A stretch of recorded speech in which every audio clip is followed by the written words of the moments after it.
Welcome, everybody. This is the Rotary E-Club of Silicon Valley. Every week, we bring you the stories of people who are making a difference in the lives of others all over this world. We see our work as an online and asynchronous Rotary Club, one where we have the potential to inspire people to see possibilities locally, globally, and digitally. We are part of Rotary International, 1.4 million Rotarians and Rotaractors around the planet. These are all folks who love to hear a good story about innovative service to others. And along those lines, we have speaking with us today, Anahita Dalmia, who has developed a game called Agents of Influence. And we're going to hear about that in far more detail. If you would like her full bio, just pause, scroll up if you are on our SiliconValleyRotary.com page, or scroll down if you're on our YouTube page, and you can find all of those details there. But without further ado, let's get our speaker in front of us. Anahita, such a pleasure to have you. I hand the mic over to you. Thank you so much. It's really nice to be over here. As already mentioned, today I'm going to be sharing with you Agents of Influence, which is an educational video game to inform a generation of responsible thinkers and decision makers. But before we get into that, I wanted to take a moment to just share a little bit more about myself. We're speaking to a Rotary audience, and I'm a third generation Rotarian. So I really grew up with the idea of service above self ingrained in me at a very young age. I like to say that my journey as a Rotarian really started when I was 15 years old, and I wanted to put together Carnival to raise money to educate girls in India. And my mother then said something, which is the reason I'm in front of all of you now, which is when you want to make a difference, you go to Rotary clubs. My mother really believes that Rotary is one of the most powerful change-making organizations in the world because there are people who have both the means and the heart to make a meaningful difference. On her encouragement, I pitched the idea to her Rotary club, and they supported me. They sponsored the venue, they donated cloth for stalls, they got interactors involved, and I managed to recruit over 200 students to bring that initiative to life. And that's really when I started seeing myself as a person of action. So speaking of the impact of the Rotary, I wanted to start on a topic that I know is near and dear to every Rotarian, polio. As you all know, eradicating polio has been a crusade for every Rotarian and for every Rotary club for years. And the good news is that we've almost succeeded. So imagine my surprise when I saw this article that said more polio cases are now caused by the vaccine than by the virus. When I saw this, I needed to ask myself, are we contributing to the problem rather than eradicating the problem? Should I stop supporting polio vaccines? But then being a Rotarian, I went back to the four-way test and I asked myself, is it the truth? This is what a little bit more research showed me. We have taken polio cases down from 350,000 to only 140 in 2020. Currently, the numbers are in the single digits, and vaccines have been essential in getting us this far. It is true that there's a tiny chance that a vaccination can create a case of polio, but it is 100% worth it to continue getting people vaccinated for the hundreds of thousands of polio cases that it keeps at bay. If I had blindly believed this article, I would have stopped supporting polio vaccines. And this led me to two key conclusions. Number one, misinformation causes good people to make bad decisions. And number two, misinformation hinders progress towards Rotary's goals. This is an issue that came to my attention during the pandemic, where every decision we made seemed to matter more than ever. How we speak about issues such as diversity and inclusion, whether we wear a mask or not, who we choose to vote for. But people felt overwhelmed with the information they were flooded with, as we all were limited to only digital interface. And people often ended up believing things that were convenient rather than things that might allow them to make decisions that would lead to the outcomes that they wanted to see, which is why we decided to create Agents of Influence. And let's have a closer look at that.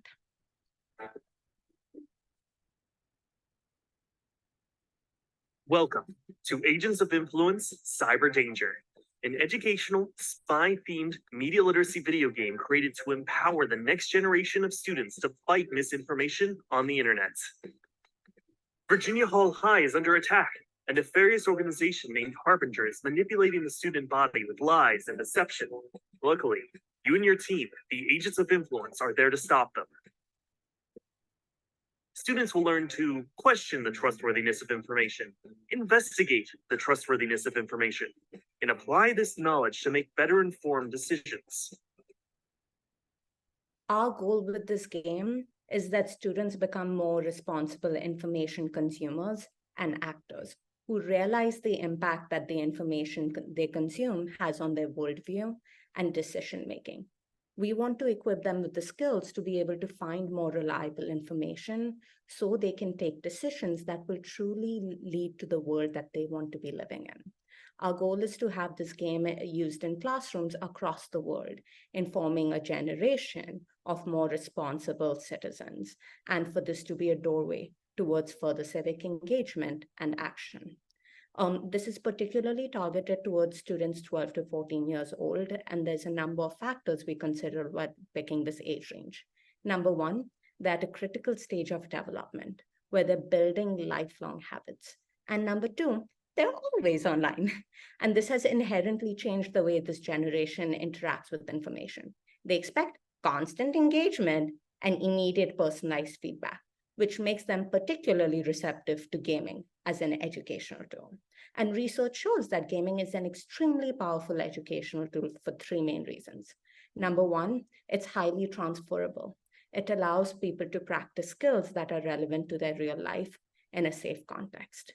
Number two, it allows people to get specific, immediate, and personalized feedback, allowing them to change their behaviors in real time. And number three, it's fun. Imagine this. If you're actually enjoying what you learn better. In this particular game, you are a spy. So let's delve into the world of Virginia Hall High. Life moves fast at Virginia Hall High School. When I first arrived, I was just a normal freshman. Now, I'm a spy. A few weeks ago, a shadowy figure known only as Harbinger started causing trouble at school. Harbinger used a device called the lullaby to transform some of the students into a kind of mind-controlled being that can influence the thoughts of others. We call them sleepwalkers. These altered students are dangerous assets in Harbinger's plots to spread misinformation. Luckily, I've joined with a group of student secret agents to stop them. We call ourselves the Agents of Influence.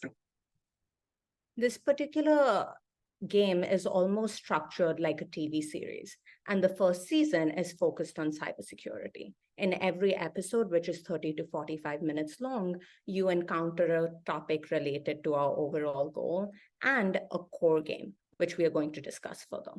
The first core game you're going to be encountering is a conversation game. And in this, students learn how to have respectful conversations with people they disagree with, a skill which is now surprisingly hard to find. You pick dialogue choices to take a conversation with a member who's suspected to be a member of Harbinger further. And by picking good dialogue choices, such as finding common ground, creating win-win situations, and being empathetic, you take the conversation further, whereas bad conversation strategies, such as being rude, defensive, critical, or blaming the other person, is going to get them to stop talking to you. The next game that you're going to be playing is the analysis game. We are all overwhelmed with information from every angle all the time. And as a result of it, people don't really think about the information they're consuming. This is what this game aims to solve. Over here, you realize that Harbinger operatives are hiding in secret underground tunnels. And to reach them, you need to bypass a security code by critically analyzing a piece of media and answering true or false questions to play a strategy game on the left. Through this, students learn how to identify the credibility, bias, and purpose of the content they're consuming, while also learning the difference between the main idea and the nuance. Because in today's day and age, the same content can be propaganda, marketing, and entertainment all at the same time. The final game we're going to be playing is the research game. We don't have that much of an audience here, but I do a quick raise of hands if you use Google or ChatGPT now, every time you're confused about something and want to solve a problem. I do. And I think this demonstrates the way that people are interacting with technology is changing. You depend on technology to have answers to all of your questions, but they're not all made equal. In this game, you need to go through a choose your own adventure where you're put in ridiculous situations, such as fighting a shark. And you need to evaluate several sources to determine what you can trust and make decisions based on that. Making good decisions will allow you to escape, whereas bad decisions might end up with you having your hand bitten off. If you successfully go through all of these games, you will have completed the game and saved your school. This is where the game ends, but your engagement with the topic does not. We will give students a toolkit so they can explore related topics such as cybersecurity, financial literacy, human trafficking, media literacy, and more. As we said, the goal is for this to be a doorway towards further civic engagement and empowerment, and that students become advocates for the cause, sharing what they learn with friends and family to create a generation of more responsible actors and information consumers. Our goal is to have 100,000 students playing this game by 2024. And for that, we are asking 100 Rotary clubs to join us to bring this to their local communities. We've already made substantial progress, where we've won several awards, formed a research partnership with Stanford, and have 200 schools that have signed up to pilot, representing over 40 states. We also have had several Rotary clubs help us bring this to their local schools and communities. Rotarians have been advocates for the truth for generations already. I'd love to work together to share these values with the generations that come. And I'd be happy to take any questions. Excellent. Thank you very much. It is good to be able to jump into some ideas related to this. First of all, one of the things that stood out in your bio is that you are part of an effort focused on helping students better learn design thinking principles. And so when you think about that kind of work, I'm interested in both how it is part of the game and also how you think of it when you think about what you do as a Rotarian. So just to kind of speak to that, I think what's really nice about design thinking is that it's a process. And it's a very clear process where you start with goals and work backwards to see what you would like to accomplish and what the most effective way and creative way of doing that is. When we are talking as Rotarians, we have our goals set in front of us. We have the 4-way test, we have 7 areas of focus. It is helpful to sit and define further, as specifically as we can, what we are trying to achieve out of a project. And every project requires design. Designing the team, who is the best equipped to make what we'd like to, bring to life. It requires thinking about the process. Many of the projects we do are somewhat creative in nature, even if it's designing like a school infrastructure or a machine. It all requires some level of integrating different disciplines to achieving a common goal. And I think the process of thinking backwards on how we can creatively achieve our goals in a step-by-step granular process is what defines design thinking. And I think it's extremely transferable to the work that we do as Rotarians. So when you think about a team that is working along the principles of design thinking for social benefit purposes, how did you actually connect with those you worked with to start the game? Was that through Rotary? Yes and no. So I actually was a narrative studies major at the University of Southern California. And that is where I met majority, not all of my teammates. After that, I've met teammates through various ways. The Carnegie Mellon University Entertainment Technology Center, where I have relationships, other university programs, Rotary clubs, interactors. We've had, several different ways that people have come into the fold. one of our newest members is going to be someone we did a game design workshop with when he was an interactor, because someone requested that we do that with a group of interactors. So it's very exciting to see those Rotary roots kind of come and become a part of the more, design part of the team. But beyond that, Rotarians have been helping us in several different ways, reviewing the work that we are doing, sharing it with their communities. Some have expertise in things like education and cybersecurity. You lead a design thinking program. So every Rotarian comes with, a robust expertise.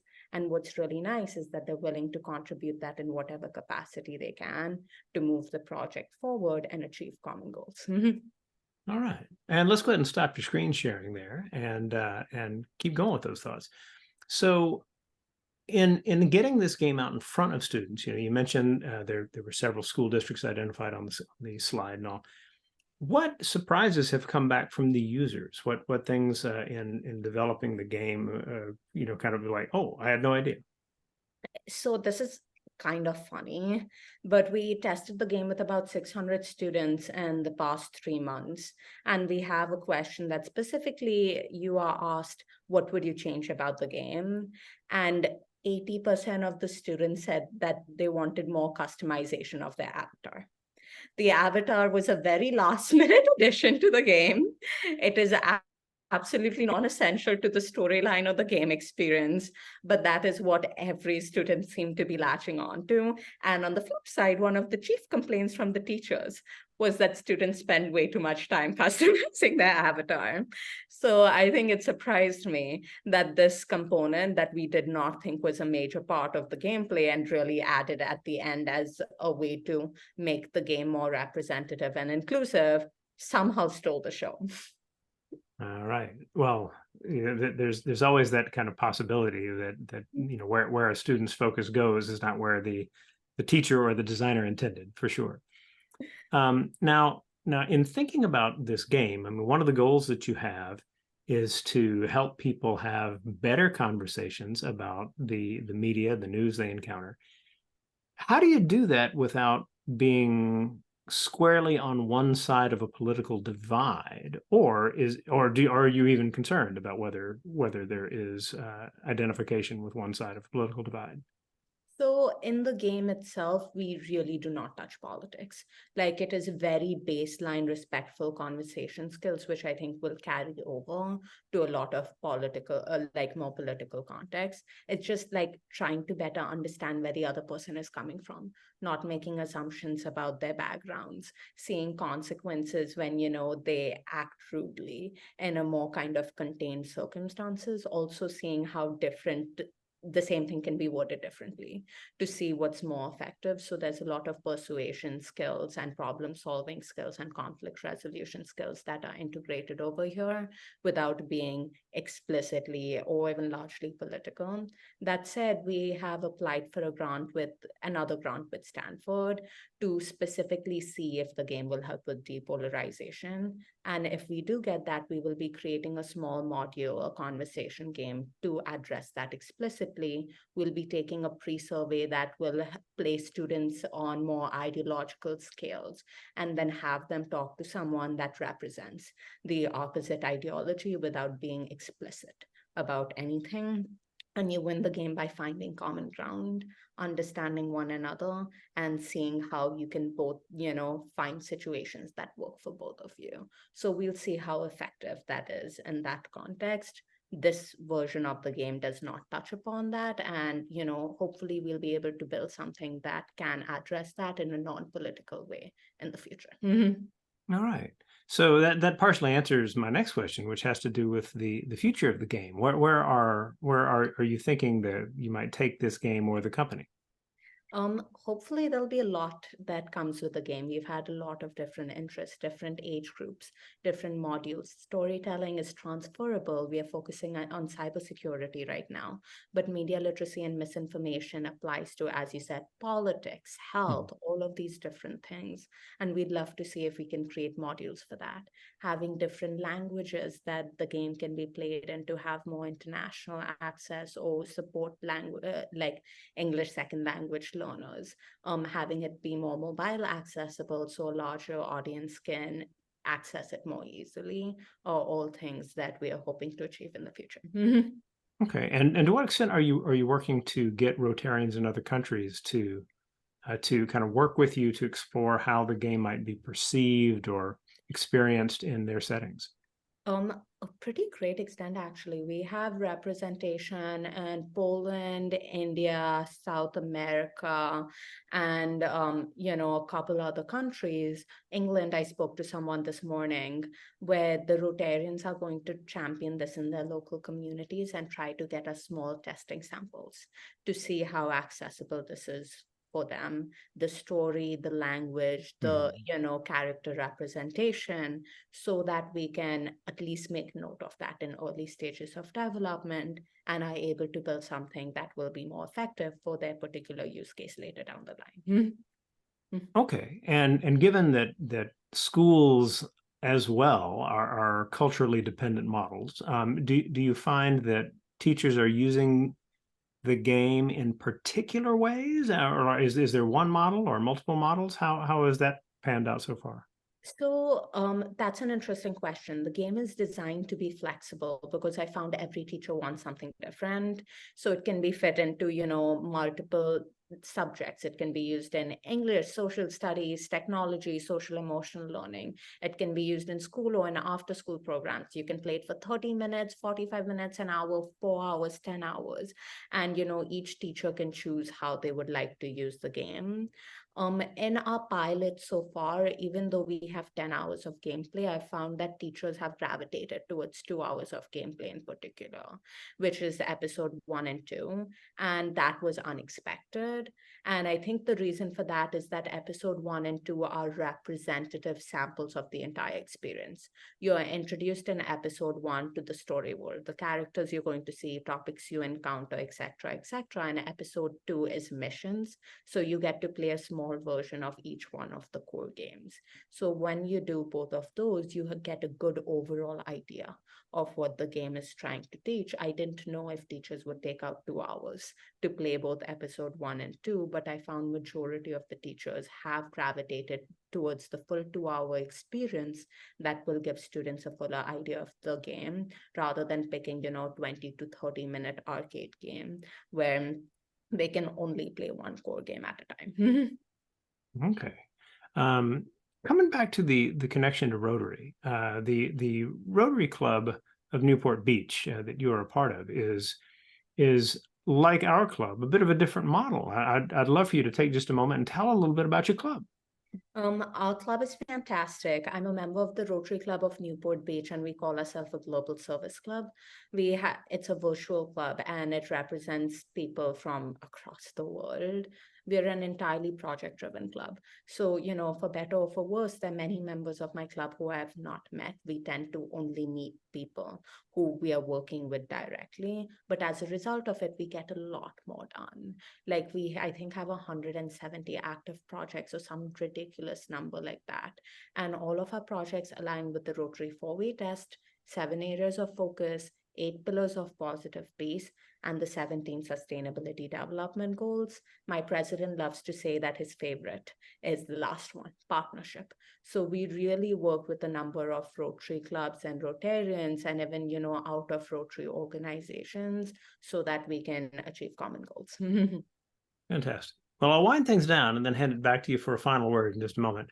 But for all of you who have joined us as a part of this recording, just to see one of the stories that we share with you among the hundreds in our archives, we thank you for being here. As a visiting Rotarian, we hope you'll also do the attendance form by putting in your email address properly. You'll get a note that you can pass along to your club secretary to make up a miss if you are working to protect 100% of attendance and try to keep that weekly inspiration to see what's possible in terms of your ability to improve the lives of others might be. A little farther down, you'll find our discuss section. This is on our SiliconValleyRotary.com page, where we have a forum, and people will leave their thoughts on the program, on other elements of the meeting, the inspirational video, the things that our president gave you in the opening video, the joke, whatever it is you'd like to speak to, feel free. We always finish off by handing it back to our speaker for a final word. And so, Anahita, what is it you would like for people to have squarely in mind as they finish up the recording? Let's work together to create a generation of more responsible information consumers and actors. Rotarians have already been advocates of the truth for generations already. Is it the truth? I love it. Thank you so much. And everyone, we will see you next week.